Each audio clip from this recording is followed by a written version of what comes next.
Doctor साहब, ये dementia क्या होता है? डिमेंशिया और बड़ी उम्र में भूलना, इन दोनों में तफावत क्या होता है? डिमेंशिया की बीमारी कितनी कॉमन है? डॉक्टर साहब, अल्जाइमर डिमेंशिया के बारे में मुझे कुछ बताइए।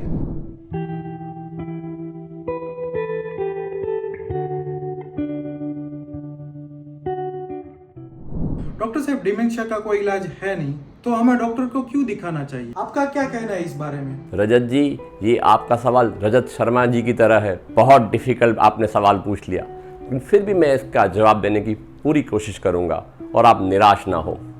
जैसे देखो, डिमेंशिया के अगर मैं 100 मरीज़ देखता हूं ना, तो उसमें से 10 से 15 ऐसे होते हैं जिनका डिमेंशिया पूरा मिट जाता है। 85% करीब लोग ऐसे होते हैं जिनको नॉन रिवर्सिबल डिमेंशिया होता है। तो जो नॉन रिवर्सिबल रहता है उनमें भी हम थोड़ी बहुत हेल्प कर सकते हैं। जो नॉन रिवर्सिबल डिमेंशिया है उनमें से 4 मुख्य है। सबसे पहला है अल्जाइमर डिमेंशिया, जिसके बारे में मैंने बताया। दूसरा होता है वास्कुलर डिमेंशिया, यानी मरीज को बार बार लकवा होने की वजह से ब्रेन के सेल्स काम करना छोड़ देते हैं और उसकी वजह से उनको डिमेंशिया होता है। तीसरा होता है फ्रंटोटेम्पोरल डिमेंशिया, यानी जिसमें 40s और 50s में लोगों को बिहेवियर्स का बहुत ज़्यादा प्रॉब्लम होता है। ये भी अनफॉर्चुनेटली बहुत नॉट अनकॉमन है, वो भी पाया जाता ही है और इन फैमिली बहुत परेशान होती है। और चौथा होता है डिमेंशिया विद लिवी बॉडीज, यानी पार्किंसन होने के 1 साल के अंदर किसी को डिमेंशिया होता है तो इसको हम कहते हैं डिमेंशिया विद लिवी बॉडीज। ये चारों जो डिमेंशियाज है ना, उसमें दवाइयाँ कुछ हद तक काम करती है, कुछ हद तक उनकी लाइफ ईजी कर देती है, लेकिन हेल्प तो मिलती है ना फिर भी। और अगर आप 10 to 15% में आते हैं जिसमें डिमेंशिया रिवर्सिबल हो तो क्या कहने हैं रजत जी। तो इन रिवर्सिबल डिमेंशिया में सबसे पहला है विटामिन B12 की डेफिशिएंसी। मुझे याद है, एक MBA का लड़का मुझे दिखाने आया था, उसकी मेमोरी कम हो गई थी, धीरे धीरे उसकी नौकरी छूट गई, उसको चलने में पकड़ना पड़ता था और हमने उनको डायग्नोस किया कि भाई आपको विटामिन B12 की डेफिशिएंसी की वजह से आपको डिमेंशिया है। जैसे ही उनको B12 रिप्लेस किया, वो धीरे धीरे बिल्कुल ठीक हो गए। दूसरा होता है थायराइड की बीमारी, हाइपोथायरॉयडिज्म में भी कई बार डिमेंशिया पाया गया होता है। तीसरा होता है कई बार बड़ी उम्र के लोग गिर जाते हैं, ब्रेन में सबड्यूरल हेमेटोमा होता है, तो सबड्यूरल हेमेटोमा की वजह से वो मरीज स्लो हो जाता है, धीरे धीरे पकड़ के चलना पड़ता है, याद नहीं रहता है, उसकी सर्जरी लगती है और उसे मरीज ठीक होता है। चौथा होता है नॉर्मल प्रेशर हाइड्रोसेफेलस, यानी ब्रेन में पानी भर जाता है जिसकी वजह से मरीज को डिमेंशिया होता है, चलने में दिक्कत होती है और कपड़ों में पेशाब होता है। उसमें भी एक छोटी सी सर्जरी लगती है जिसको हम VP शंट कहते हैं और उससे भी डिमेंशिया रिवर्स हो जाता है। कई दवाइयाँ होती है जिसके लेने से इंसान की याददाश्त पर उनका असर पड़ता है और ऐसी दवाइयाँ अगर हम बंद कर दें या उसका डोज कम कर दें तो मरीज़ को बहुत फ़ायदा होता है। तो हम हमेशा ये देखने की कोशिश करते हैं कि मरीज़ को रिवर्सिबल डिमेंशिया है तो हम बहुत खुश हो जाते, नॉन रिवर्सिबल है जो 4 मैंने बताए तो भी हम मरीज़ की कुछ हद तक उनकी हेल्प कर सकते हैं। इसलिए आप निराश ना हो, न्यूरोलॉजिस्ट को तो आपको कंसल्ट करना ही है अगर आपको डिमेंशिया है तो। मेरे फ्रेंड के फादर को भूलने की बीमारी है, तो घर बैठे हम क्या जांच करें कि हमें पता चले उनको डिमेंशिया है या नहीं? रजत जी, फिर से आपने मेरे से एक डिफ़िकल्ट सवाल पूछ लिया, फिर भी मैं उसका जवाब दूंगा। अगर आप घर पे हो, आपके चाचा जी है या मामा जी है, इनको डिमेंशिया हो, तो आपको जब आप शाम को उनसे मिलने जाते हो तो आपको कुछ प्रश्न पूछते हैं। इससे आपको अंदाज़ा हो जाएगा कि हो सकता है इनको डिमेंशिया है या नहीं। सबसे पहला है, आप उनसे पूछो कि आपने दोपहर को क्या खाया था। दूसरा, आज कौन सा वार है, आज कौन सी तारीख है, कौन सा महीना है और कौन सा साल है। इतने सवालों के जवाब से ही आपको पता चल जाता है कि इनको कोई ब्रेन में प्रॉब्लम है या नहीं। सारे सवाल अगर सही तो पेशेंट ओके है। आप एग्जामिनेशन के लिए 3 चीज़ें करना है। सबसे पहले उनको पूछना है कि आप वर्ल्ड स्पेलिंग को बोलिए और उसका उल्टा बोलिए, यानी WORLD और उसके बाद बोलिए DLROW। अगर वो ठीक से बोल जाता है यानी 80% चांस है वो बिल्कुल ठीक है। दूसरा सवाल उनसे करिए कि आप 1 मिनट के अंदर मुझे जानवरों के नाम बताइए। अगर वो 20 से ज़्यादा जानवरों के नाम बताते हैं यानी उनका ब्रेन अच्छा है, और अगर वो 15 से भी कम बताते हैं यानी कोई प्रॉब्लम चल रहा है। अगर आपको एनिमल्स के नाम नहीं पूछते हैं तो आपको एक लेटर पकड़ लो कि समझो A से शुरू हुए कोई भी 20 नाम बताओ 1 मिनट के अंदर, और अगर वो 20 से ज़्यादा बता देता है यानी उनका ब्रेन ठीक है, और अगर वो 15 से कम बताता है यानी कोई प्रॉब्लम है। और तीसरा टेस्ट कर सकते हैं, आप उनको बोलो मैं आपको 3 शब्द याद रखने के लिए बोलता हूँ, जैसे दुकान, भगवान, पानी, और उन 3 शब्दों को बोलने के बाद उनको आप एक क्लॉक ड्रॉ करने के लिए बोलो और जिसमें हो 10:10। तो जैसे ही वो 10:10 का ऐसे क्लॉक ड्रॉ करते हैं, 2-3 मिनट लगाता है, उसके बाद उनसे पूछो कि वो कौन से 3 शब्द थे मैंने आपको याद करने के लिए बोला था। अगर वो क्लॉक अच्छा ड्रॉ करते हैं और 3 शब्द बताते हैं यानी उनका ब्रेन ठीक है। अगर वो 3 शब्द नहीं बताते हैं या क्लॉक बरोबर ड्रॉ नहीं करते हैं यानी प्रॉब्लम है। तो इतना अगर आप एग्जामिन घर पे करते हो ना तो आपने 90% न्यूरोलॉजिस्ट का काम कर दिया। और अगर आपको इनमें से कोई गड़बड़ लगती है तो आप न्यूरोलॉजिस्ट को ज़रूर संपर्क करें। आप डिमेंशिया में क्या क्या रिपोर्ट कराते हो? ऐसे मरीज जब हमारे क्लिनिक पे आते हैं तब उनको हम डिटेल इवेल्युएट करते हैं। जब भी हमारे पास कोई मरीज आता है जिनको डिमेंशिया होने की पॉसिबिलिटी है, हम उनका डिटेल हिस्ट्री लेते हैं, कैसे शुरू हुआ, कैसे बढ़ रहा है, उनकी लाइफ में उसका कितना इफेक्ट होता है, वो कैसे सोते हैं, खाते हैं, वज़न कम हुआ है नहीं, पेशाब लैट्रिन सब बराबर होता है, उनको कितनी केयर टेकर की रिक्वायरमेंट है, डायबिटीज़ है, ब्लड प्रेशर है, हार्ट का प्रॉब्लम है। ये सारा डिटेल हिस्ट्री लेने के बाद हम उनके 2 टेस्ट करते हैं। एक होता है MMSE टेस्ट यानी मिनी मेंटल स्टेटस एग्जामिनेशन, जिसमें करीब 7 मिनट लगते हैं, और उससे थोड़ा ज़्यादा करना है तो एक मोका टेस्ट कहते हैं, ये मॉन्ट्रियल कॉग्निटिव असेसमेंट टेस्ट होता है जिसमें करीब 10 मिनट लगते हैं। इन 2 में से कोई एक टेस्ट करने से हमें पता चल जाता है कि पेशेंट को डिमेंशिया है या नहीं, और एक अंदाज भी हो जाता है कि कौन सा टाइप का डिमेंशिया है। उसके बाद हम उनके रिपोर्ट्स कराते हैं। सबसे मेन इंपॉर्टेंट होता है MRI ब्रेन, जिसमें हमें पता चल जाता है अगर पेशेंट को अल्जाइमर डिमेंशिया है तो कुछ ब्रेन के पार्ट्स है वो सिकुड़ जाते हैं, फ्रंटोटेम्पोरल डिमेंशिया है तो दूसरे पार्ट सिकुड़ जाते हैं, वास्कुलर डिमेंशिया है तो ब्रेन में मल्टीपल जगह पर हमें इन्फार्क्ट्स दिखते हैं, सबड्यूरल हेमेटोमा है तो वो दिखता है, ब्रेन में पानी भर गया होता है यानी नॉर्मल प्रेशर हाइड्रोसेफलस होता है तो वो भी हमें दिखता है। तो यानी MRI का बहुत इंपॉर्टेंट रोल है। इसके अलावा हम कुछ ब्लड रिपोर्ट्स कराते हैं जैसे vitamin B12 level, thyroid function test, sugars, kidney, liver और CBC और छोटे और test depending upon the patients. तो ये सारे टेस्ट करने के बाद किसी मरीज में हमें लगता है कि इनका एक्सरे सोनोग्राफी भी कराएं, क्योंकि सोनोग्राफी में कई बार लीवर डिजीज़ मालूम पड़ता है या किडनी डिजीज़ मालूम पड़ता है, तो कभी कभी उनका भी एक कॉन्ट्रीब्यूशन होता है डिमेंशिया में। तो इन सारे इवैल्यूएशन के बाद हम मरीज को कहते हैं आपको कौन सा डिमेंशिया है, रिवर्सिबल है या नॉन रिवर्सिबल है, और अगर नॉन रिवर्सिबल है तो कौन सा टाइप है, और उसके बाद हम उनका ट्रीटमेंट का प्लान बनाते हैं। बीमारी का इलाज क्या है? ट्रीटमेंट डिपेंड करता है आपको कौन से टाइप का डिमेंशिया है। जैसे मैंने आपको ऑलरेडी रिवर्सिबल डिमेंशिया का ट्रीटमेंट बता दिया। अगर हम नॉन रिवर्सिबल डिमेंशिया जिसमें थोड़ा सा हेल्प हो सकता है उनमें से सबसे पहले बात करें तो अल्जाइमर डिमेंशिया की। तो अल्जाइमर डिमेंशिया के लिए हम 3 ड्रग्स मेनली यूज़ करते हैं। एक होता है डोनेपेजिल, दूसरा होता है रिवास्टिगमिन और तीसरा होता है गैलेंटामिन। ये तीनों ही drugs mild to moderate stage of dementia में यूज़ किया जाता है। इसको हम छोटे डोज से शुरू होकर धीरे धीरे फिर उसका डोज बढ़ाते हैं।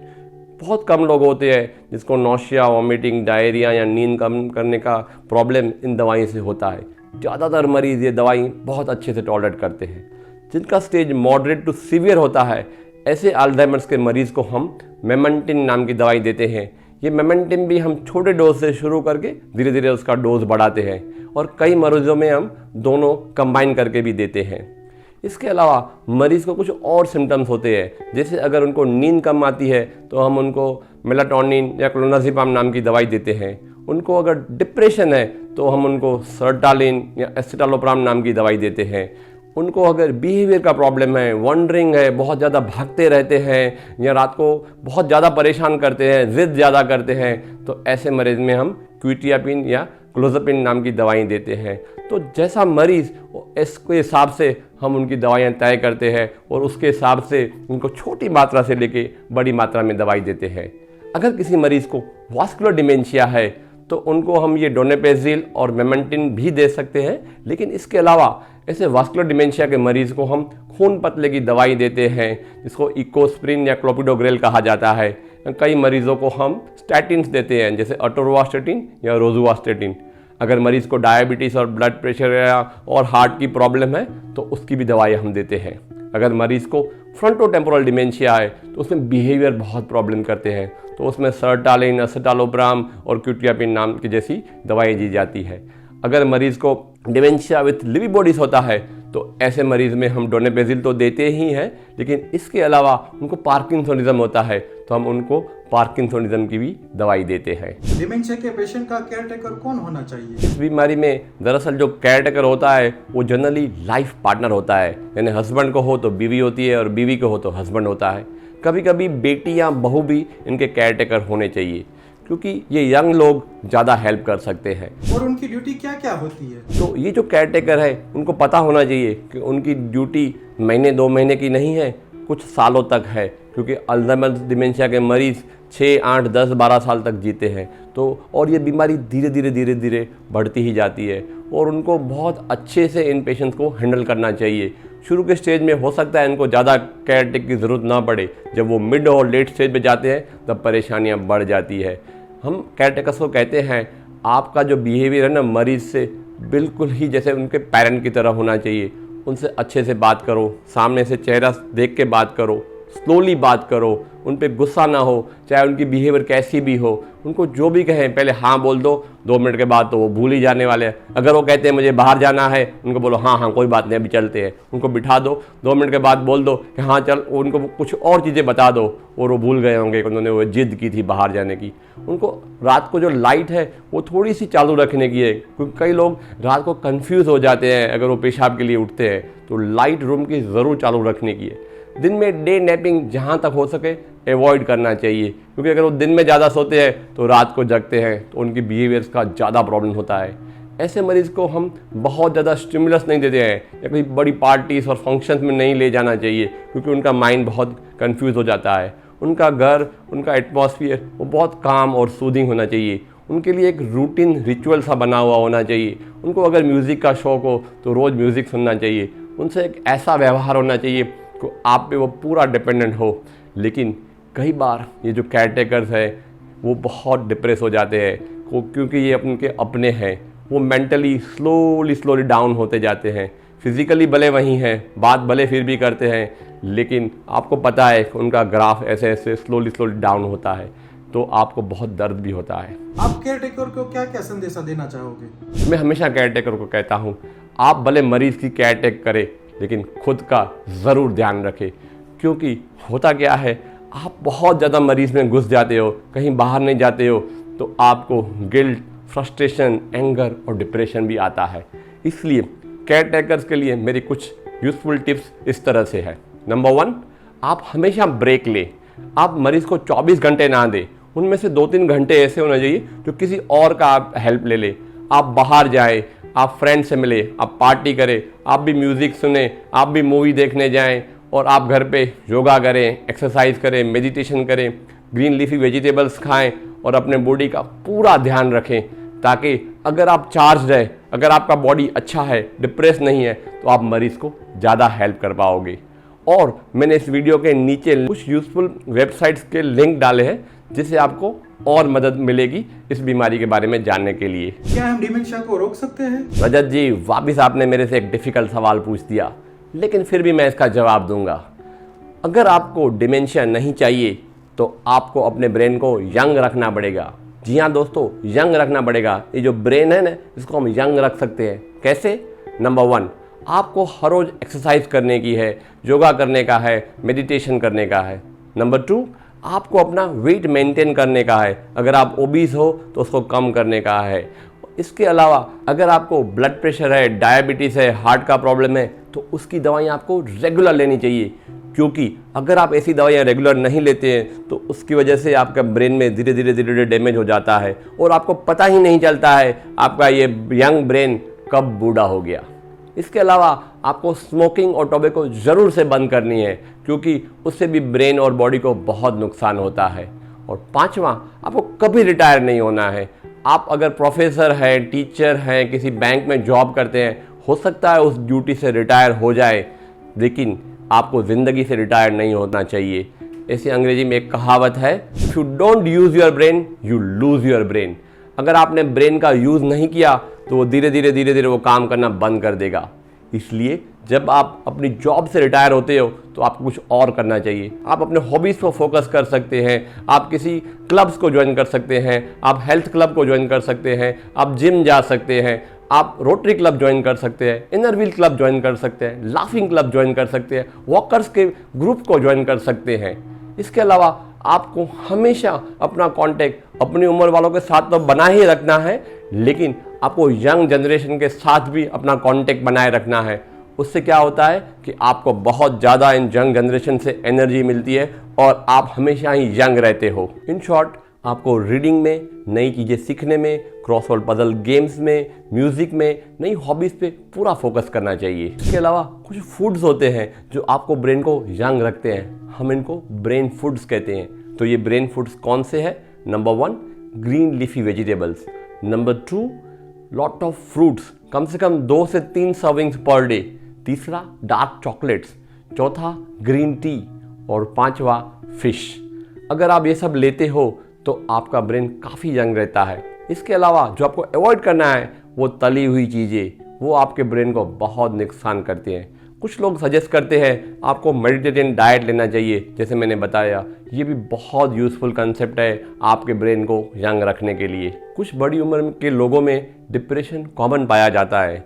ये इसलिए नहीं होता है कि उनको किसी बिजनेस में नुकसान हुआ या पैसों की कमी हो गई या बहू सताती है या बेटा दूर रहता है या कोई उनसे पूछता नहीं है। ये एक्सटर्नल फैक्टर्स न होने के बाद भी कई लोगों को एंडोजिनस डिप्रेशन होता है, अंदर से अपने आप जाने की वो डिप्रेशन आता है। ये करीब 20% लोगों में होता है, लेकिन कई सारे लोग डॉक्टर्स को ये नहीं बताते हैं इनको डिप्रेशन है। अगर आप सही समय पर अपने डिप्रेशन का ध्यान रखते हैं, इलाज कराते हैं, तो आपको डिमेंशिया का चांसेस कम हो जाता है। इसके अलावा आपको अपनी नींद बरोबर करने की है। ये नहीं आप रात को 2 या 3 बजे तक मोबाइल देखते रहो और सुबह 6 बजे उठ के भगवान की आरती करो। अगर आप कम सोते हो तो आपके डिमेंशिया का चांस बहुत बढ़ जाता है। 6 से 7 घंटे सोने का आपका एक टाइम होना चाहिए और ये हर रोज़ एक रेगुलर टाइम मेंटेन करना होता है। कई लोगों को हियरिंग डिफ़िकल्टी होती है, उससे भी डिमेंशिया बढ़ने के चांसेस बढ़ जाते हैं, क्योंकि जब आपको हियरिंग डिफ़िकल्टी है तो आपको सोशली कनेक्टेड नहीं रहते हो, तो दुनिया का जो इनपुट्स आपके ब्रेन को चाहिए, जो आपको यंग रखता है, वो नहीं मिलता है। इसलिए आपको हियरिंग एड का यूज़ ज़रूर करना चाहिए। और आखिरी में मेरा फेवरेट, साल में कम से 1 बार रेगुलर हेल्थ चेकअप ज़रूर कराना चाहिए। ऐसा करने से हम डिमेंशिया को कम से कम 5 या 10 साल तक पोस्टपोन कर सकते हैं। यानी कि जो डिमेंशिया 70 की उम्र में आने वाला था वो 75 या 80 की उम्र में आ सकता है। धन्यवाद सर डिमेंशिया के बारे में बताने के लिए। दोस्तों, डिमेंशिया के बारे में मैंने रजत जी के कई सारे सवालों का जवाब दिया। इसके बावजूद भी आपके कोई भी सवाल हो तो मुझे कमेंट सेक्शन में लिख कर ज़रूर भेजना। मैं उन सवालों के जवाब देने की चेष्टा ज़रूर करूँगा। हमारी गुजराती में कहावत है, फूल नहीं तो फूलनी पाखड़ी। हम मरीज़ को कभी ज़्यादा हेल्प न भी कर पाते हैं तो कुछ हेल्प तो ज़रूर हो जाती है। इसलिए मरीज़ का, जिसको भी अल्जाइमर या कोई और डिमेंशिया है, अपने न्यूरोलॉजिस्ट को ज़रूर कंसल्ट करें और अपना इलाज ज़रूर कराएं। Thank you.